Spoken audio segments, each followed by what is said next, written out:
Well, thank you for joining us today in our year-end review. First off, Mr. Mayor, let's start with this is your first full year as mayor. Looking back at 2025, what are some of the things that you were really happy to see, and what were some of the things that were maybe disappointments or just frustrating for you? Yeah, first, well, maybe start with the challenges and end on the positive. There was some challenges. There was challenges in, working through some of the leadership challenges in some of our organizations with the city and RPS. Challenges in terms of, just I would say a new council, getting through and understanding and learning like that. That was probably the biggest challenge. Is just that learning curve, not only for myself, but as 9 out of 11 new councilors, really having to learn the processes, the procedures, how to work with administration to understand the information and how information comes to us. And it's very different. It's very different than a traditional organization where everything is expected and needs to be in public. That is the way this works, to make sure that we're transparent in the decisions that we're making. So that was a lot of the year was learning, and it was expected to a degree, with also adding in some of those unexpected challenges. I think there was a little bit of pivoting to have to say, okay, I think there's an element of having to create some stability across the city as we start off here, and then leaning into the positives where we made a lot of decisions this year.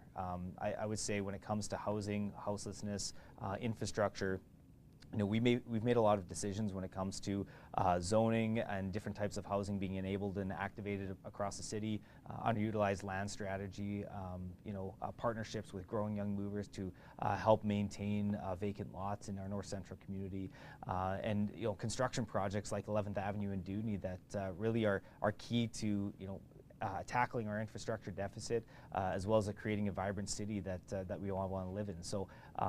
Lots of challenges. Every city has challenges, but I'd say there's a lot of optimism and opportunity as well. You mentioned a lot of talk was with the infrastructure, that the big one was the Dewdney. I know that opened it up now officially and looks pretty good. But was there any concern about the time-wise? I mean, it has to get done, but I do know that there was frustration on just the length of time it eventually would take. It is frustrating. Construction is frustrating. It impacts residents. It impacts businesses, commutes, but it's necessary. It's absolutely necessary. And you mentioned it looks great, and it absolutely looks great. But just as exciting is what's underneath that people don't see every day. The underground infrastructure that we don't always talk about is critical to the growth of our city. And the yards, being able to go out for an RFP for the yards now, which we've not been able to do before, because the infrastructure wasn't sized and wasn't at a state where we could do that, is amazing. And so I think getting to a place where we can manage the construction, the investments, and understanding from the community where it's critical, it's necessary to do in order to get to the next step in the growth and development, to have those nice things in our community. I think that's part of the challenge that we have to do that. We can see the roads, what needs to be fixed. You talked about underneath, and that's something that needs to be done. Whether it's pipes that we know that there's still some areas that need to be adjusted when it comes to asbestos, when there's electrical issues. Just how much infrastructure under the ground needs to be fixed right now in the city? Overall, we have about nearly $1 billion infrastructure deficit. That doesn't get fixed overnight, and frankly, the city can't do that on its own. So this is part of what I've been doing this year, is building a lot of those relationships, both with the provincial government and the federal government. I went on a trip with the provincial government recently to Ottawa to advocate to ministers about the need for a new infrastructure funding model, where the municipalities came together with the province to say, we'll contribute our third. We're looking for the federal government to contribute their third, so we can tackle this deficit. Because frankly, we can't do it on our own. We can't catch up on the backs of taxpayers and municipalities. It's not an effective model to do that, so we need that help. And there's a benefit on both sides. The goals of the federal government are to increase housing output. By investing in our core infrastructure the way that we're proposing, that will do that. That unlocks capacity for us to develop areas like Coopertown, like other areas for development, as well as infill development, that will increase the housing capacity that they're looking for. How are those relationships? I mean, new regime here, federally it's the same party, but different prime minister, some changes there, and different personnel as well in the provincial government. So what have you seen in the last year with the relationships? Because at times we've seen tense moments between the province and the feds, but what have you seen from municipal standards? So for myself, I would say we have quite a strong relationship that's been built over the last year with the province. And I think that's been seen in some of the announcements that have come out. Recently I sat side by side with Minister Jensen, where we announced some additional warming shelter funding, which is critically needed to make sure we have space for people to go and be safe. It's not a solution, but it's something that's necessary. The conversations that happened to lead up to that were very I was very optimistic and encouraged by the willingness to listen, and that's been a common theme now. I think there's a willingness to listen, to understand that municipalities, our major municipalities especially, play a critical role in our economy in this province, and so I think there's a willingness to work together and understand what are the challenges that we face and how can we tackle those together. In addition, I've seen a complete reset of the relationship between the province and the federal government. I hear time and time again the willingness to collaborate, a Canada First approach, and I think it's well served given the uncertainty in our international trade right now.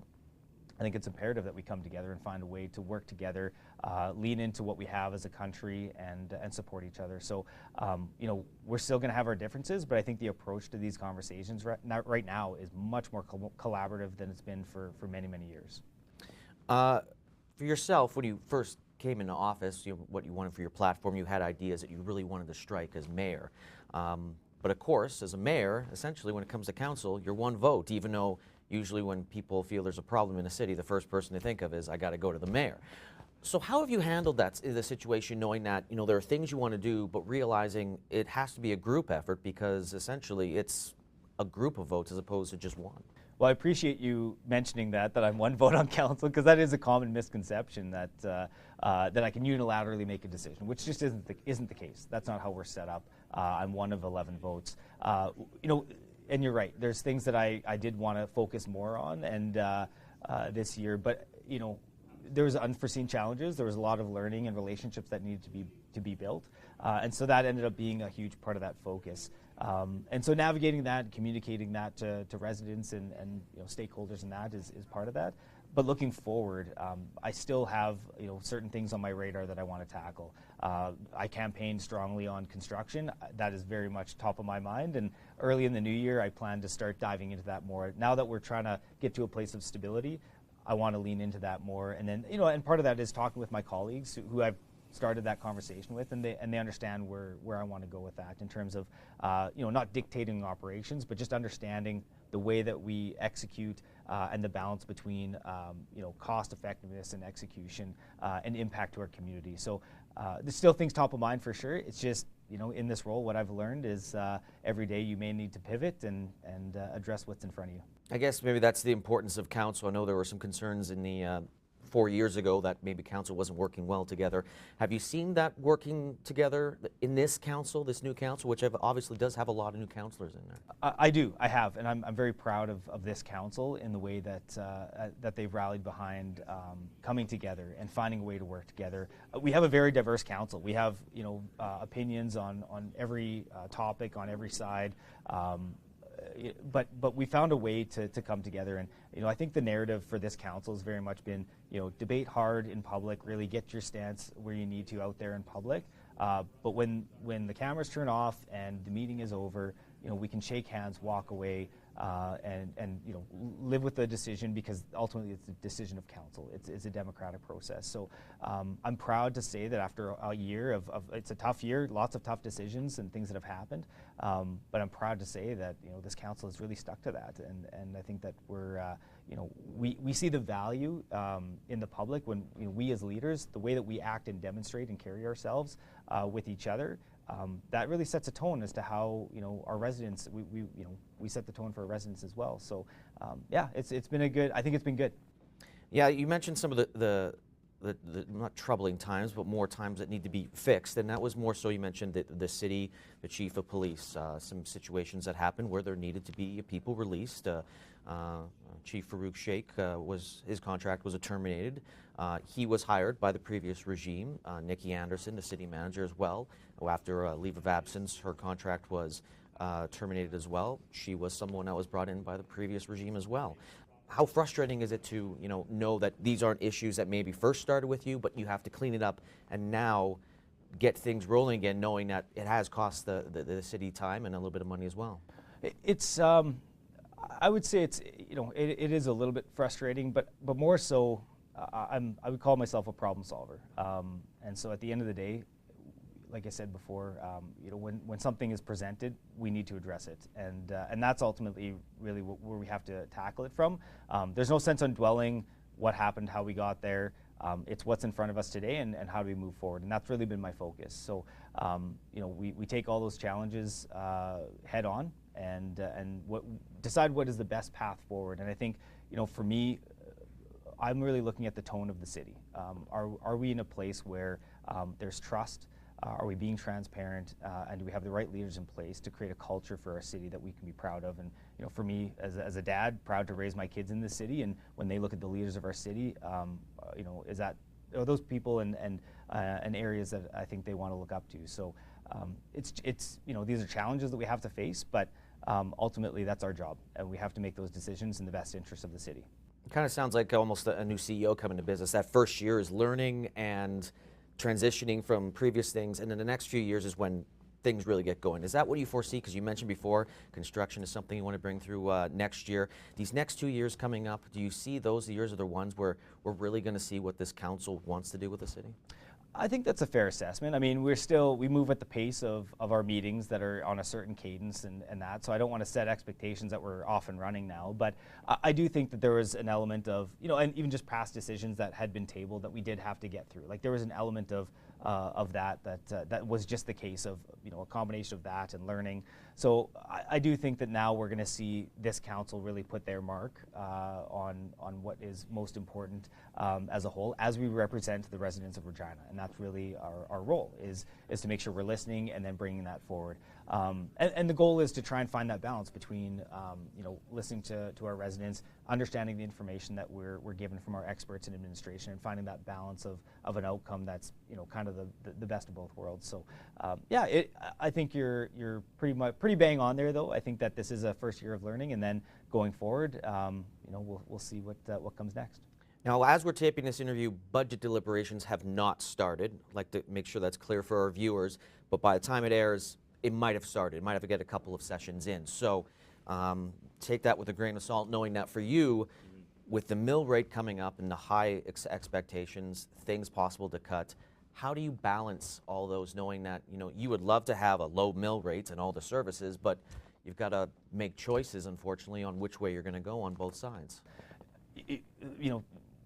The biggest thing is things cost money, and we need to just call a spade, and that's where this budget process that we're going through has come from. It was a result of the first time we went through this. I think there was a feeling that we needed to put more on the table to show how this actually works, and that's been the whole idea around this process, is that we want to be upfront as to what it costs to run the city. And so that's where this particular process is set up in a way where there's no proposed budget necessarily. We're saying this is the forecast as to what it takes to maintain status quo. There's a number of line items in that budget document that we'll be going through at this moment when people are seeing this, that are in there, that administration is looking at ways to try and bring that down. And a lot of those things would have been likely brought forward through the old process, but because council asked to start from hey, give us everything, and then let's work through that in public, that's part of that transparent process. And it's a double-edged sword. On the one side, it demonstrates what that takes. It demonstrates the state of our reserves, our income, all those things. But the other side, it has caused stress in our community, and that's an unintended consequence. That's something that I've taken as feedback that I don't want to see happen in the future. So I think there's going to be some lessons learned going through this as to what's the appropriate balance there. But you talked about balance in terms of the number, and that's what we need to look at. We need to find that balance between affordability and not addressing the state that we're in. I mean, we've artificially kept mill rates low for years. We've seen our reserves deplete to a point where, you know, there's actual risk associated if something big were to happen in the city that we had to address. So we need to find a path forward on that. And it does cost money to do that. Now we need to find that balance to not do it maybe all in one chunk. And I firmly believe we will get there, but we need to start by laying everything on the table. For the stuff that's on the table, as you mentioned, there's a lot on there because it was just, here's everything you possibly could look at. Is there one thing on there that you feel is a definite we should look at it this year, or is there one thing that maybe you're saying we can absolutely not touch that this year? There's both, absolutely, and we'll get into that. But there's items in there that are actually from administration that are listed that say, you know, either low or no impact, because this is something that maybe they were thinking about doing anyway. Like I said, through this new process, there's things that through the old process administration would have put forward anyway, and they're clearly outlined in that list. So those are things that right off the bat, I'm looking to say, okay, through some questions at council, is this something that would be reasonable to maybe not do this year or, you know, peel back on? There are a number of items that are just a no-go. Like, I was not in favor of the even the concept of a -5%, because now we've seen what that looks like, you know, specifically. But you could surmise what that could look like. I'm not in favor of closing floral conservatories, outdoor rinks, fire stations. Like, these are core pieces to not just, you know, maintaining a safe community, but a vibrant community, and what makes a city a city. You know, I've said many times before, you have the best roads in the country, but if we have nothing to do and nowhere to go, no parks, no rinks, nobody's going to want to live here. So we need to find that balance as to what that looks like. Wanted to ask you about the emergency shelter, or the former Eagles Club that's been turned. It's been operating for a bit now because, you know, other communities are currently still looking for spots for where they're going to do this. How have things been going so far, and you kind of happy with the process that was to finally get a place where that could be have permanently? Yeah, you know, I actually just drove by the other day, and you know, the feedback has been. Well, we haven't really got much feedback since opening, which, you know, it's kind of that no news is good news. I think it was a good process to make sure we heard concerns. Like, that's part of the process, is we need to know what people are thinking about, because it forces us as a city to have a plan in place. If there were some of those concerns came to fruition, we have a plan on how we're going to address that. So I think it was important to go through that process, but I'm happy, you know, I'm happy so far that it seems like things have been smooth. And you know, I think that the good neighbor plan that was put in place there, I think we're in a good spot with that.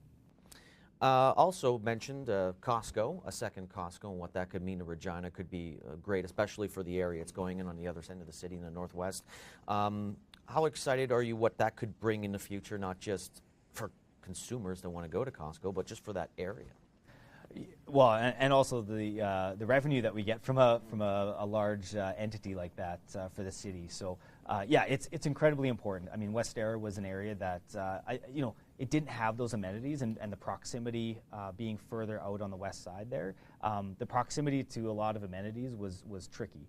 So to have Costco as an anchor, and knowing that there's going to be other commercial entities coming in as a result of Costco being there now, is critically important for the development. Now we're seeing that boom happen in that West area because there is those amenities nearby. That is kind of expected of a community, a more modern community. You have areas of the city that you travel to for things, and then you have areas, and then you have amenities that are closer to home, that are convenient things. So incredibly excited that we have that anchor in that area, that it's spurred that development onward. What are your confidence that we're going to see, I don't want to say things turn around, but see some improvement when it comes to when it comes to not just getting events, but just have how everything's structured and as far as financially and making sure everything works running well? Extremely confident, and the reason I say that is because of what we're seeing both from an events and a budget side. This is the first time in a long time that Real's budget proposal, their subsidy request is less. It's not increasing, it's actually decreasing. It's decreased by about $400,000 if I remember correctly. So from a financial standpoint, it's actually turning a corner, and from an event standpoint, it's turning a corner in a positive way. With the Foo Fighters concert coming next year, multiple concerts sold out this year, more and more interest of holding more events and winning more bids. You know, we have the Grey Cup coming in 2027. So I'm very optimistic about Real and the future of where we're going, and it's a huge credit to the board and the work of that organization to turn that around. Not just, I guess, Real, but the whole city. When you mentioned the Foo Fighters concert, the Grey Cup, in the next couple of years, some big events that has to bring, obviously millions and millions of dollars into the economy here. Millions of dollars in the economy, but also just the positive sentiment around our city, and that like we're starting to see that momentum where Regina is getting put on the map more and more. And it's something that I'm passionate about and leaning into to see how do we make sure that people see Regina. And sometimes I think we need to be a little less humble and talk about the great things about our city. And when we do that and we have positive headlines and positive events happening, I believe strongly that creates more momentum and positive momentum for more of those good things to come. Any message for the residents for 2026? I would say thank you. Thank you for your feedback. Thank you for putting your trust in council and myself. I'm working hard every day to try and find ways to make our community brighter, better, and more vibrant for our residents.